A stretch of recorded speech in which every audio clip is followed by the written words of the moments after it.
नमस्कार, मैं JS शिवानंद आपका स्वागत करता हूं पिनेकल वास्तु जयपुर में। और आप सभी को ये बताना चाहता हूं कि आप जिस घर में रह रहे हैं वो घर बहुत पवित्र है।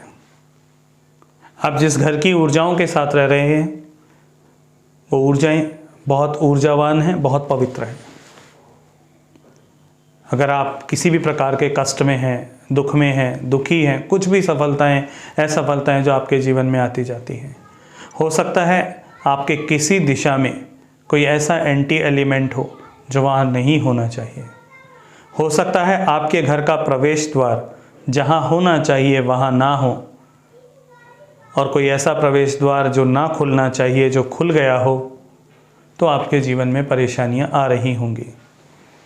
तो मैं उन्हीं परेशानियों से आपको ये अवगत कराना चाहता हूँ कि आप उन परेशानियों से मुक्ति पा सकते हैं। क्योंकि हमारे पास कुछ छोटी ऐसी रेमेडीज़ होती हैं, कुछ ऐसे उपाय होते हैं जो बिना तोड़ फोड़ के आपके घर में किए जा सकते हैं, बिना कोई मेजर चेंजेस के कि आपको ये दीवार यहाँ से हटानी है, वो दीवार वहाँ से हटानी है।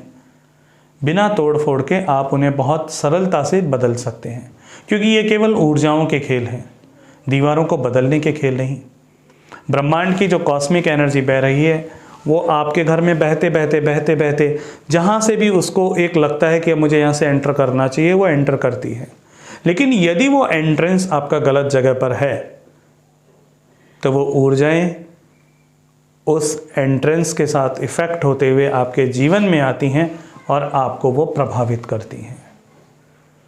मान लीजिए कहीं से पवन का झोंका चल रहा है, एक सुगंधित यदि उस पवन के झोंके में और आपके घर में बीच में है, तो जैसे ही वो पवन का झोंका आपके घर में प्रवेश करेगा तो आपको सुगंध महसूस होगी, अरे ये सुगंध कहाँ से आई। उसी प्रकार से यदि कोई दुर्गंधित वस्तु कहीं बाहर रखी और हवा का झोंका आया, आपको ऐसा लगेगा अरे ये दुर्गंध कहाँ से आई। एनर्जी का खेल ऐसा ही है। यदि आपके घर में ये प्रवेश कर रही है तो प्रवेश करते समय यदि वो सही जोन उसके लिए खुला हुआ है और उसको अंदर भीतर प्रवेश करना है, तो पहली चीज़ क्या होती है, उसका प्रवेश द्वार। सबसे पहला उसका प्रवेश द्वार। और जैसे ही वो प्रवेश करेगी वो फिर ऊर्जाएं आपके घर में फैलना शुरू कर देंगी। तो वो किसी भी दिशा का कोई भी घर हो, अच्छी बात है, लेकिन उसका दरवाज़ा सही हो। क्योंकि जैसे ही वो ऊर्जाएं आपके घर में प्रवेश करेंगी, प्रवेश करने के साथ वो आपके घर में फैलेंगी। फैलने के साथ साथ जहाँ भी कोई एंटी एलिमेंट है, कोई ऐसा तत्व है जो वहाँ नहीं होना चाहिए, क्योंकि हम इसे कहते हैं पंच तत्व बैलेंस थ्योरी। हम पंच तत्व घर के अंदर बैलेंस करते हैं। जैसे आपके शरीर में जब पंच तत्व बैलेंस होते हैं तो आप स्वस्थ होते हैं। यदि इसमें से कोई भी एक तत्व आपका डिसबैलेंस हो जाए या दूषित हो जाए तो आप रोग ग्रसित हो जाते हैं। उसी प्रकार के आपके घर में भी वो पंच तत्व हैं। उन पंच तत्वों की दिशाओं में यदि कहीं भी कोई एंटी एलिमेंट आ जाता है तो उसको विकृत करना शुरू कर देता है, जिससे आप अपने जीवन में पीड़ाओं को भोगते हैं। फिर कोई फर्क नहीं पड़ता, चाहे आपका घर नॉर्थ का हो, चाहे ईस्ट का हो, चाहे साउथ का हो, चाहे वेस्ट का हो।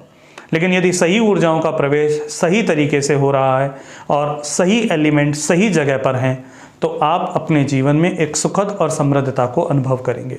जो आप करना चाहते हैं अपने जीवन में वो आप अवश्य करेंगे। लेकिन मान लीजिए कहीं जहाँ गड्ढा घर में नहीं होना चाहिए वहाँ गड्ढा है, तो आपको बहुत सारे लॉसेस होंगे।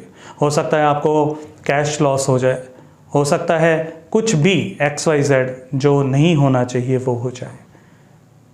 क्योंकि हमने देखा है, जब हमने विजिट्स करी हैं लोगों के घरों में, जो परेशानियां थी, उन परेशानियों के कारण उनके घर में वो एंटी एलिमेंट या किसी ऐसी चीज़ का वहाँ होना जो नहीं होनी चाहिए थी। वो पंच तत्व बैलेंस करने से, उनके घर के द्वारों को सही करने से उनके जीवन में तो ऐसा परिवर्तन आता है, वो सोचते हैं कि पता नहीं हमारे जीवन में क्या चमत्कार हो गया। जबकि वो चमत्कार नहीं, एक साइंस है। ब्रह्मांड की वो एनर्जी, अर्थ का वो इलेक्ट्रिक मैग्नेटिक फोर्स जो सही तरीके से आपके घर में प्रवेश करे, आपको ऊर्जान्वित रखे और आपकी सफलताओं से आपको निरंतर जोड़ता रहे। आपके घर में ऐसी ऊर्जाओं का बहना जरूरी है। और यदि नहीं बह रही हैं तो मैं आपसे यही रिक्वेस्ट करूंगा कि आप ज़रूर अपने मैप को ग्रिड कराएं, और मैप को ग्रिड करा के उसकी डिग्रीज़ के थ्रू अपने घर के प्रवेश द्वारों को समझें, और आपकी दिशाओं में कहीं कोई पंच तत्व कहीं डिसबैलेंस तो नहीं, उसको आप बैलेंस करवाएं, ताकि आपका जीवन सुखद हो, समृद्ध हो, सफल हो। इसी के साथ मैं JS शिवानंद आप सभी को धन्यवाद करता हूँ। नमस्कार।